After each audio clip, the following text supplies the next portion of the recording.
SC ಎಡಗೈ ಬಲಗೈ ಮಂದಿಗೆ ಇವತ್ತು ಬಿಗ್ ಡೇ. ಇಂದು ಒಳ ಮೀಸಲಾತಿ ಬಗ್ಗೆ ಬಿಗ್ ನಿರ್ಧಾರ ಕೂಡ ಹೊರಬೀಳಲಿದೆ.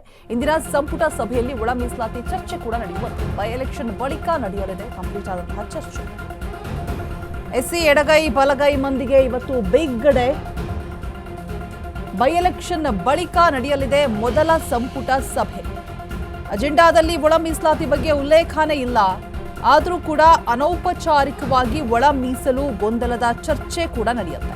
ಸದ್ಯದ ಮಟ್ಟಿಗೆ 17% ಮೀಸಲಾತಿ ಸಾಧ್ಯ ಇಲ್ಲ. ಹೀಗಾಗಿ ಹಾಲಿ 15% ಮೀಸಲಾತಿಯಲ್ಲೇ ಒಳ ಮೀಸಲಾತಿ ಹಂಚಿಕೆ ಕೂಡ ಆಗತ್ತಾ ಹಾಗಿದ್ರೆ ನೋಡಬೇಕು. ಆದರೆ ಇದಕ್ಕೆ ಎಡಗೈ ಮತ್ತೆ ಬಲಗೈ ಸಮುದಾಯಗಳಲ್ಲಿ ಪರ ವಿರೋಧ ಎರಡೂ ಕೂಡ ಇರುವಂಥದ್ದು. ಹೀಗಾಗಿ ಅಡಕತ್ತರಿಯಲ್ಲಿ ಸಿಲುಕಿದೆ ಸಿಎಂ ಸಿದ್ದರಾಮಯ್ಯ ಸರ್ಕಾರ. ಇವತ್ತು ಯಾವ ನಿರ್ಧಾರ ತೆಗೆದುಕೊಳ್ಳಲಿದೆ ಸಂಪುಟ ಸಭೆ ಅನ್ನುವಂತಹ ಕುತೂಹಲ ಕೂಡ ಒಂದು ಕಡೆ ಇದೆ. ಎಡಗೈ ಸಮುದಾಯಕ್ಕೆ ಎಷ್ಟು, ಬಲಗೈ ಸಮುದಾಯಕ್ಕೆ ಎಷ್ಟು, ಸ್ಪೃಶ್ಯರಿಗೆ ಎಷ್ಟು ಒಳ ಮೀಸಲಾತಿ, ಎಲ್ಲೆಡೆ ಕುತೂಹಲ ಇರುವಂಥದ್ದು.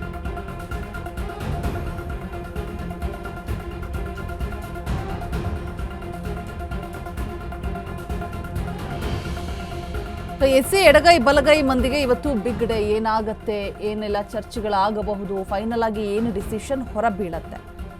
ಇದಿಷ್ಟರ ಬಗ್ಗೆ ಕೂಡ ಸಿಕ್ಕಾಪಟ್ಟೆ ಕುತೂಹಲ ಇರುವಂಥದ್ದು. ಬಿಕಾಸ್ ಒಂದಿನ ಎರಡು ದಿನ ಒಂದು ತಿಂಗಳಿಂದ ಅಲ್ಲ ಇದು ನಡೀತಾ ಇರುವಂಥದ್ದು.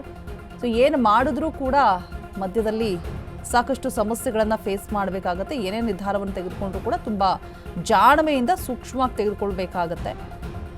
ಬಿಕಾಸ್ ಯಾರಿಗೆ ಒಂದು ಹೆಚ್ಚಾದರೂ ಕಡಿಮೆ ಆದರೂ ಇಲ್ಲಿ ಪರ ವಿರೋಧಗಳು ಸಾಕಷ್ಟು ಚರ್ಚೆ ಆಗ್ತಾ ಇದೆ. ಎಸ್ಸಿ ಎಡಗೈ ಬಲಗೈ ಮಂದಿಗೆ ಇವತ್ತು ಬಿಗ್ ಡೇ. ಒಳ ಮೀಸಲಾತಿ ಬಗ್ಗೆ ಬಿಗ್ ನಿರ್ಧಾರ ಇವತ್ತು ಹೊರಬೀಳಲಿದೆ ಫೈನಲ್ ಆಗಿ. ಲೊಕೇಶನ್ ಡೀಟೇಲ್ಸ್ ಅನ್ನ ಕೊಡೋದಕ್ಕೆ ನಮ್ಮ ಪ್ರತಿನಿಧಿ ದೀಪಾ ಕುಕ್ವಾಡ ದೂರವಾಣಿ ಸಂಪರ್ಕದಲ್ಲಿ ಜಾಯಿನ್ ಆಗ್ತಾ ಇದ್ದಾರೆ. ದೀಪಾ, ಇವತ್ತು ಎಸ್ಸಿ ಎಡಗೈ ಬಲಗೈ ಮಂದಿಗೆ ಬಿಗ್ ಡೇ ಅಂತಾನೆ ಹೇಳ್ಬೋದು. ಏನ್ ನಿರ್ಧಾರ ಹೊರಬೀಳತ್ತೆ? ಒಂದು ರೀತಿಯಾಗಿ ಕಾಂಗ್ರೆಸ್ ಸರ್ಕಾರ ಅಡಕತ್ರೆಯಲ್ಲಿ ಸಿಲುಕೊಂಡು ಹೋಗಿದೆ. ಏನೆಲ್ಲ ಸಭೆಯಲ್ಲಿ ಚರ್ಚೆಗಳಾಗಬಹುದು, ಏನೆಲ್ಲ ಆದೇಶ ಹೊರಬೀಳ್ಬೋದು ಅನ್ನುವಂತಹ ಕ್ಯೂರಿಯಾಸಿಟಿ ಸಿಕ್ಕಾಪಟ್ಟೆ ಇದೆ. ಏನೆಲ್ಲ ಅಪ್ಡೇಟ್ಸ್ ಇದೆ ದೀಪಾ? ರೋಜಾ, ಇವತ್ತು ಸಚಿವ ಸಂಪುಟ ಸಭೆ ಸಂಜೆ 4:30ಕ್ಕೆ ಆರಂಭವಾಗುತ್ತೆ. ಸಹಜವಾಗಿ ಅನೌಪಚಾರಿಕವಾಗಿ ಚರ್ಚೆಯನ್ನ ಮಾಡ್ಬೇಕು ಅನ್ನುವಂತಹ ನಿಟ್ಟಿನಲ್ಲೂ ಕೂಡ ನಾಯಕರುಗಳು ಒಂದಿಷ್ಟು ತಯಾರಿಯನ್ನ ಮಾಡ್ಕೊಂಡಿದ್ದಾರೆ. ಯಾಕಂದ್ರೆ ಇರುವಂತಹ 15% ನಲ್ಲೇ ಒಳ ಮೀಸಲಾತಿಯನ್ನ ಕೊಡ್ಬೇಕು ಅನ್ನುವಂತಹದ್ದು, ಜೊತೆಗೆ ಏನು 56,000 ನೇಮಕಾತಿಯನ್ನ ಮಾಡ್ಬೇಕು ಅನ್ನುವಂತಹದ್ದಿದೆ. ಅದರಲ್ಲೇ ಒಳ ಮೀಸಲಾತಿಯನ್ನ ಕೊಡಿ ಅನ್ನುವಂತಹ ನಿಟ್ಟಿನಲ್ಲೂ ಕೂಡ ಒಂದಿಷ್ಟು ಚರ್ಚೆ ಆಗುತ್ತೆ.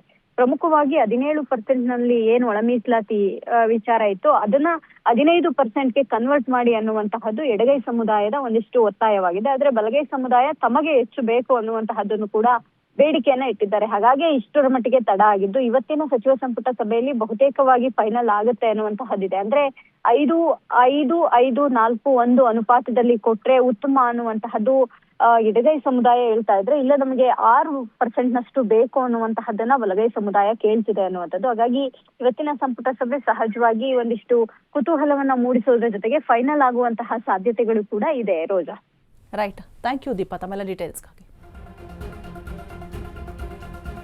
ಯಾವ ರೀತಿಯಾಗಿ ಅಜೆಂಡಾನ ಉಪಯೋಗಿಸ್ತಾರೆ, ಒಳ ಮೀಸಲಾತಿ ಬಗ್ಗೆ ಏನೆಲ್ಲ ಉಲ್ಲೇಖ ಮಾಡಲಾಗತ್ತೆ, ಸದ್ಯದ ಮಟ್ಟಿಗೆ 17% ಮೀಸಲಾತಿ ಸಾಧ್ಯ ಇಲ್ಲ ಅನ್ನುವಂಥ ಮಾತುಗಳು ಕೇಳಿ ಬರ್ತಾ ಇದೆ. ನಮ್ಮ ಪ್ರತಿನಿಧಿ ದೀಪಾ ಕೂಡ ಅದನ್ನೇ ಹೇಳ್ತಾ ಇದ್ರು. ಕಾದ್ ನೋಡಬೇಕು. ಎಡಗೈ ಬಲಗೈ ಸಮುದಾಯಗಳಲ್ಲಿ ಪರ ವಿರೋಧ ಚರ್ಚೆ ಸಾಕಷ್ಟಿದೆ. ಈ ನಿರ್ಧಾರ ಹೊರಬೀಳತ್ತೆ.